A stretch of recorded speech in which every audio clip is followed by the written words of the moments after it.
ሰላም ጤና ይስጥልን ውድ የቻናላችን ተከታታዮች የፕሮግራማችን ቤተሰቦች፣ ይህ አብዲ ራዋ ቲዩብ ነው።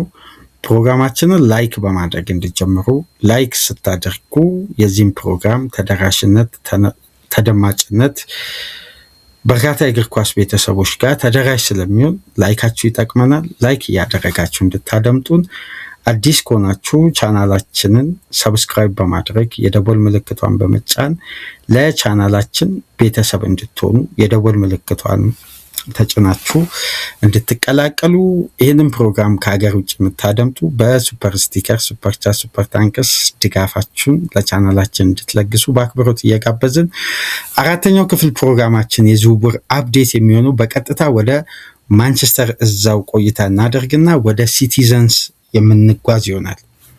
ፔፕ በይፋ ይለቃል። እኔ እንደውም ትንሽ ፔፕ በስሜት ተነሳስቶ ቀሪን ኮንትራት እቆያለሁ እንዳይል ፈርቼ ነበር። በተለይ መጨረሻ ከቦርንማውዝ ጨዋታ በኋላ የሰጠው መግለጫ ያለኔ ፍቃድ መረጃዎች እየወጡ ነው፣ ይሄ እኔ ውሳኔ ነው፣ ከክለቡ ሊቀመንበር ጋር ገና አገናኛለሁ፣ ይህንን ማን ያወራው የሚል አንዳንድ አወዛጋቢ ጉዳዮችን ከለቀቀ በኋላ እንዴ ፔፕ ሀሳቡን ቀይሮ እንደገና እነዛን ሁሉ ታማኝ ዘጋቢዎችን ፎልስ አድርጎ በሲቲ ቤት ሊቆይ ነው እንደ ብዬ የበለጠ እግር ኳስን ለአንድ ዓመት እንደገና ልንጓዝ ነው። ምን አይነት አስደናቂ ጆርኒ እንደገና አንድ ዓመት ልናጣጥም ነው። የፔፕን ኤክስፐሪመንት ልንመለከት ነው። የእግር ኳስ ንጉስና ሳይንቲስት የሆነው አሰልጣኝ በእንግሊዝ ምድር ሊቆይ ነው ብዬ በጣም ደስተኛ ነበርኩ ይሄ አስተያየት ሲሰጥ። ግን በሲቲ ኦፊሻል ፔጅ ላይ እንግዲህ ትናንት ተመልክታችኋል።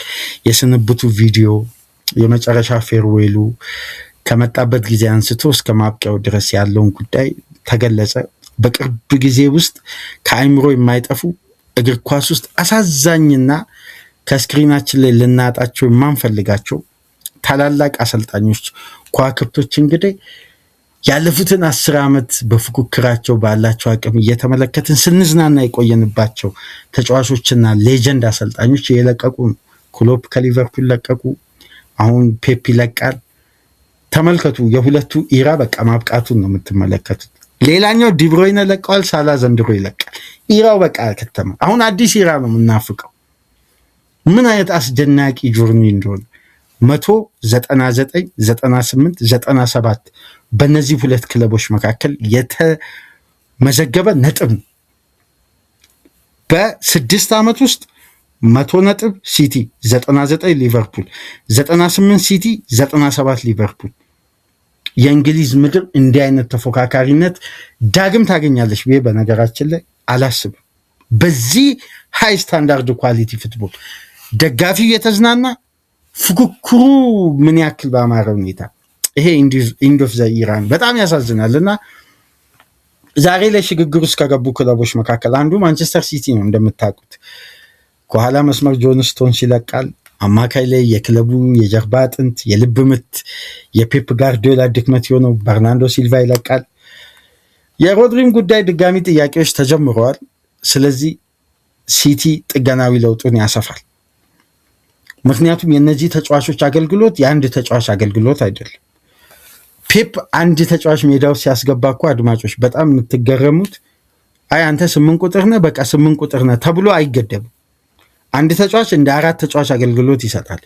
ሜዳ ያነባል፣ ጨዋታ ኮንትሮል ያደርጋል፣ የጨዋታውን ቴምቦ ይመጥናል፣ የቡድኑን ጭንቀት ጣጣ ብቻውን ይሸከማል፣ ይጋራል። በርናንዶ ሲልቫ ያኔ ሮድሪ ዝግ ባለ ቴምቦ የጨዋታው ሚዛን እየጠበቀ ቢልዳፕን ይመራል። ስለዚህ አንድ ተጫዋች እንደ 4 ሲያገለግል 8 ቁጥር ነው ማለት አይቻልም። ፔፕ ውስጥ እኔ በግሌ የፔፕ ተጫዋች ፉልባክ ስለተባለ ፉልባክ ነው ብዬ አልቀበል። ለምን ኦራይሊ ፉልባክ ነው እንደ ዘንድሮ? አሁን እኮ ቱኸልን እናየዋለን። ጸረ ቴክኒክ የሆነ አሰልጣኝ ኦራይሊን እንዴት እንደሚጠቀም። ጋርዲዮላ እኮ ኦራይሊን ሲጠቀም ሙቭመንቱን ተመልከቱ። ፉልባክ፣ ኢንቨርተድ ፉልባክ፣ የ8 ቁጥር አማካይ፣ ሴንትራል ፕሮግረስ የሚያደርግ የክሬቲቭ አማካይ፣ ከዛም በኋላ ተጋጣሚ ቦክሱ ሲገኝ አታኪንግ ሚድፊልደር፣ ከዛም አስቆጣሪ። እንዴት ነው ይህን ተጫዋች ፉልባክ ብቻ ነው የምንለው? ምክንያቱም ፉልባክ የሚታወቀው በኦቨርላፕ እና በአንደርላፕ ነው። ኦቨርላፕ እና አንደርላፕ የሚያደርግ ፉልባክ አይደለም አሁን ዘመናዊ እግር ኳስ እየፈለገ የሚገኘው። ምክንያቱም ኤሪያዎች ስፔሶች እንዳለፉት ጊዜያት ክፍት ስላሉ ይሄ ከጠርዝ ላይ የሚደረግ ክሮስ እኮ ቀርቷል በእንግሊዝ እግር ኳስ። በደንብ አስተውላችሁ ከሆነ ከጠርዝ ላይ ክሮስ የሚያደርገው 2002 ላይ ሲጫወት ባለው አስተሳሰብ ዴቪድ ሞይስ አሁን ከጠርዝ ላይ ቦክስ ውስጥ ክሮስ የሚያደርግ አሰልጣኝ። ምክንያቱም ስፔስ ማሸነፍ የሚችል ዳይናሚክ አስተሳሰብ ስትራቴጂ ስለሌለው የሞይስ አጫወት ጉልበት፣ ፍጥነት፣ አካል ብቃት፣ ረጃጅም ኳስ፣ ኤሪያል ዶሚኔት በቃ ይሄ ስትራቴጂ የሞይስ እግር ኳስን በግሌ መመልከት ከጀመርኩበት ጊዜ አንስቶ በነ ቲም ካሄል ሲጫወት የነበረው አስተሳሰብ አሁን በነ ቤቶ የሚጫወተው አስተሳሰብ ምንም ልዩነት የለውም። የዴቪድ ሞይስ እግር ኳሳዊ እድገት ከማያሳዩ አሰልጣኞች ውስጥ አንደኛ የሞይስ አይነት እንግሊዝ ውስጥ አለ፣ በስፔን ዲየጎ ሲሞኒ አለ፣ በጣሊያን አንቶኒዮ ኮንቴ አለ። ጊዜያዊ ጉዳይ በመገንባት እድሜያቸውን የሚገፋ አሰልጣኝ። አሁን ግን ማንቸስተር ሲቲ ሂደት ሲጀምር ከጋርዲዮላ አስተሳሰብ ጭምር የሚቀየሩ ትራንዚሽኖች ነው። ስለዚህ በጣም ጥንቃቄ ይፈልጋል። በጣም ማስተር ማይንድ አሰልጣኝ መሆን አለባቸው ማሬስካ። ያው ማሬስካ መሆናቸው ስለማይቀር በጣም የተረጋጋና የሰከነ ጉዳዮች ይፈለጋሉ። ምክንያቱም አሁን በፔፕ ደረጃ ስኬቶች ባይጠበቁ እንኳን ይሄ ስታንዳርድ እንዲወርድ አይፈለግም። ይሄን ስታንዳርድ መጠበቅ በራሱ የማሬስካ ኃላፊነት ነው። መጠበቅ ስታንዳርድ ተገንብቷል። ኃያልነት በአስተማማኝ ሁኔታ ሊጉ ላይ ዶሚኔት አድርጎ አሳይቷል። ብራንዱ በጣም ከፍ ብሏል። ሲቲ ሲባል ለተጋጣሚ አስፈሪ ተደርጓል። እንደ ሆረር ፊልም ነው የተቀመጠው የጋርዲዮላ ቡድን። ለምን ሲያሸንፍ አሸነፈ ተብሎ የሚገለጽ አይደለም። ለሚመጣው ጨዋታ መልእክት እያስተላለፈ ይሄን ቡድን ቀጥቅጦ በታትኖ ነው የሚያሳምነው። ስለዚህ ስትራቴጂው ግንባታው በጋርዲዮላ ደረጃ ባይጠበቅ እንኳን የተገነባውን ጉዳይ የመጠበቅ አፍርሶ እንደገና ጥልቅ ወደሆነ ጉርጋድ ገብቶ መሰረቱን እንደገና በራሱ አደራጅቶ ልውጣ ካለ ላይመለስ ይችላል ማሬስካ። ለምን ጋርዲዮላ ሳይንቲስት ነው። ከሳይንቲስት ጋር የሰራ ደግሞ የእግር ኳስ አሰልጣኝ ነው ማሬስካ። ስለዚህ ይሄ ትራንዚሽኑ እንዳይናጋ ነው እንደነዚህ አይነት ሂደቶች የተፈለጉት።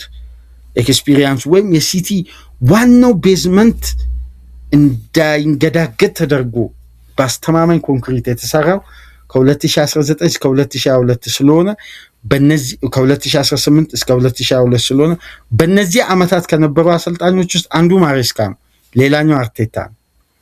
ስለዚህ የበለጠ ሲቲ ኤን ኤክስፒሪየንስ ይፈልጋል። የበለጠ የፔፕም ምክትል ስለነበርና ፔፕም እንደጠቆማቸው ከሆነ ታክቲካል አረዳዱ ከሱ ጋር ከሰሩ ባለሙያዎች ውስጥ በላቀ ደረጃ እንደሚያስቀምጠው የማሬስካ እውቀት፣ የጨዋታ አረዳድ፣ ጌም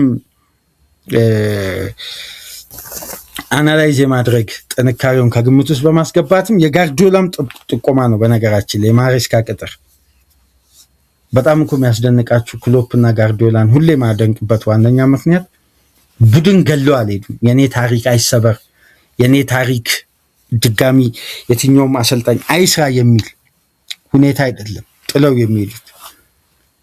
የሚመጣው አሰልጣኝን እዳ ቀንሰው ነው የሚሄዱት። ቡድን አሸጋግረው ስንት ተጫዋች ሲቲ ያሰናበተ፣ ስንት ምርጥ በቀጣይ 4፣ 5፣ 6 እስከ 10 ዓመት የሚገለገልባቸውን የነ ቸርኪ አይነት ተጫዋች አስፈርሞ የነ ፎደን አይነት አርቲስትን ከአካዳሚ አብቅሎ ጋርዲዮላ የተሟላ ስብስብ ነው ጥሎ የሚሄደው። ይሄን እንግዲህ ጥገናዊ ለውጥ የሚደረገው ጋርዲዮላን ተከትሎ ለሚወጡ ተጫዋቾች ቡድን ውስጥ የሚያናጋው ሚዛን ለመጠበቅ ነው። አሁን እንደሚወጡ ዘገባዎች ከሆነ ትናንትና የኢንዲፔንደንት ዘጋቢ ሚጓል ዴሌኒ ተጨባጭ መረጃዎችን በማውጣት የሚታወቀው ዘጋቢ እንደሚለው ከሆነ አሁን በእንግሊዝ መቀመጫ ሆኖ ለአንድ ጋዜጣ ወይ ለአንድ ሚዲያ የሚሰሩ ዘጋቢዎች አሁን ላይ ከነ ፋብሪዚዮ በተጨባጭ ዘገባ እየበለጡ፣ ምክንያቱም ከክለብ ጋር ካላቸው ቅርበትና ትስስር አሁን ሂደቱን በማዘመንና ግንኙነቱን በማጥበቅ መረጃዎችን፣ ምክንያቱም ከዚህ በፊት የጋርዲዮላን መልቀቅ ኦፊሻሊ ይፋ ካደረጉ ዘጋቢዎች መካከል ሆገን ግንባር ቀደም የመጀመሪያ ዘጋቢ የኔ ነው ባለው መረጃ መሰረት ፔፕ ይለቃል ብሎ ያለፈው ሳምንት ቡምቡሼሉን የለቀቀው እሱ። ፋብሪዚዮ አልለቀቀም። ሌሎች የዝውውር ዘጋቢዎች አልለቀቁ። ለምን? ከክለብ ጋር ባደረገው። አሁን ሚጌል ዴሌይን የሚለን ምን መሰላችሁ? ማድሪድ በድጋሚ ቅስቀሳውን ሮድሪ ላይ ጀምሯል። በደንብ ጀምሯል። ሰሞኑን ዳሪዮስ ላይ ማርካ ላይ በደንብ እየተመለከትን እና የጋርዲዮላ መልቀቅ አንሴትል ከሚያደርጋቸው ተጫዋቾች መካከል አንዱ ሮድሪ ነው። ኮንትራክት ቀርቦለት ሆልድ አድርጓል። መች ነው የቀረበለት? ጋርዲዮላ ለቃሉ የሚለው ሀሳብ ሁለተኛው ዙር አእምሮ ሳይፈጠር በፊት። ስለዚህ ጉዳዩ አየር ላይ ቆየው ከጋርዲዮላ ቆይታ ጋር ውሳኔውን ለማስቀጠል 1 ዓመት ኮንትራት ነው ያለው። ተጨማሪ የ3 ዓመት ኮንትራት ነው የቀረበለት።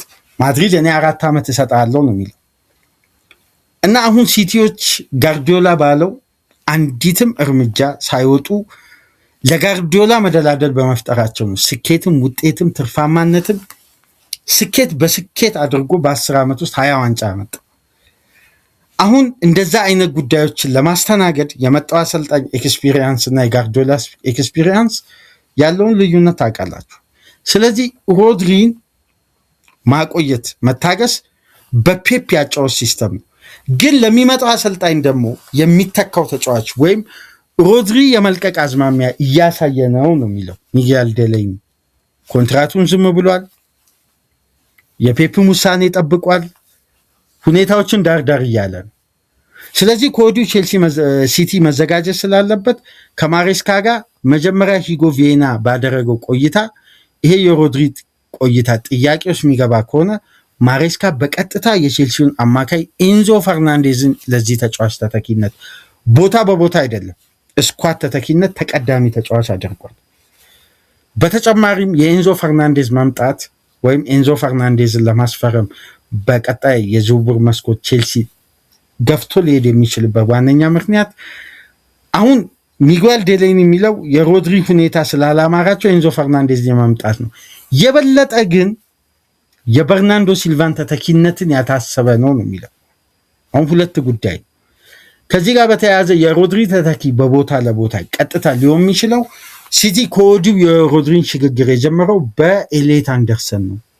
ኤሌት አንደርሰን እንደውም ትናንትና ኒኮላስ ሼክ የሚባለው መቀመጫውን ጣሊያን ያደረገ ቤልጂየማዊ ዘጋቢ እንደሚለው ከሆነ እስከ 2032 ሲቲ ተስማምቷል እያለ ለተጫዋቹ ኮንትራት የሚፈርመው እስከ 2032 ነው።